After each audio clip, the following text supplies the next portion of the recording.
Mapagpalang araw mga idol, no? Eto, gupit natin kay Suke, sarili kong version na taper fade mga idol, no?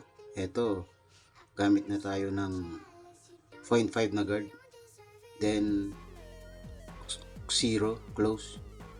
Then dito mga idol, no, mag line up tayo para buhay na ang guhit mga idol. Then overcome mga idol, clipper overcome mga idol.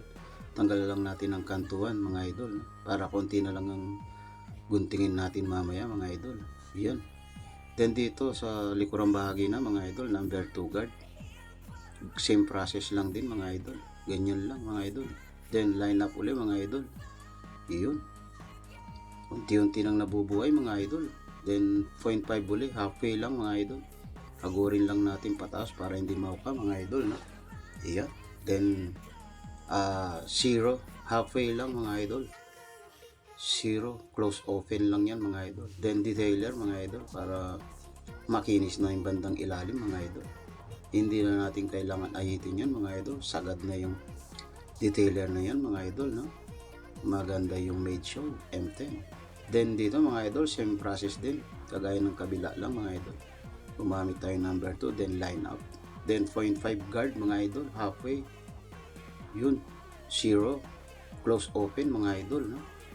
Yun, ganyan lang kasimple. Then number 3 dito mga idol, sa likurang bahagi ng tenga mga idol. Then line up uli mga idol, no? Yan, no? Buhay na ang guhit mga idol. Then dito gawa tayong pa line up sa forehead niya mga idol, para sa devil's cut niya. Yan mga idol, pogi ng kasama kong barbero mga idol, no? Yun, dito mga idol, mag-ahit na tayo mga idol.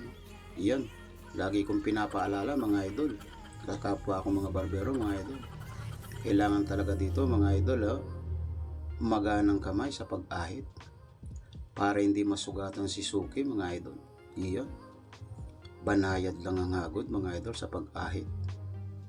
Yan ang kaingat-ingatan ng mga barbero mga idol pag-ahit. Then dito mga idol, no, nagpaleta tayo para sa mga tira-tirang muslim buhok mga idol. Iyon, ganyan lang. Dito mga idol, magbabawas tayo ng konti, yung kantuan lang mga idol. Sabi kasi ni Suki, konti lang ang bawas para hindi maubos yung kulot mga idol, no? Iyon, ganyan lang mga idol. Same process ulit mga idol, sa kabilang side naman tayo.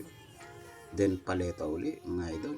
Iyon, napakagandang gupit na itong sarili kong version taper fade mga idol.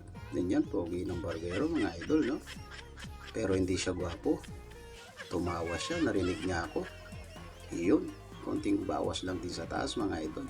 Pitik-pitik lang ang bawas. Iyan ang resulta ng sarili kong version na taper fade mga idol sa curly hair. Iyon. Tsaka nagdala din tong balbas ni Suki mga idol. Ganda. Iyon, final result. Salamat!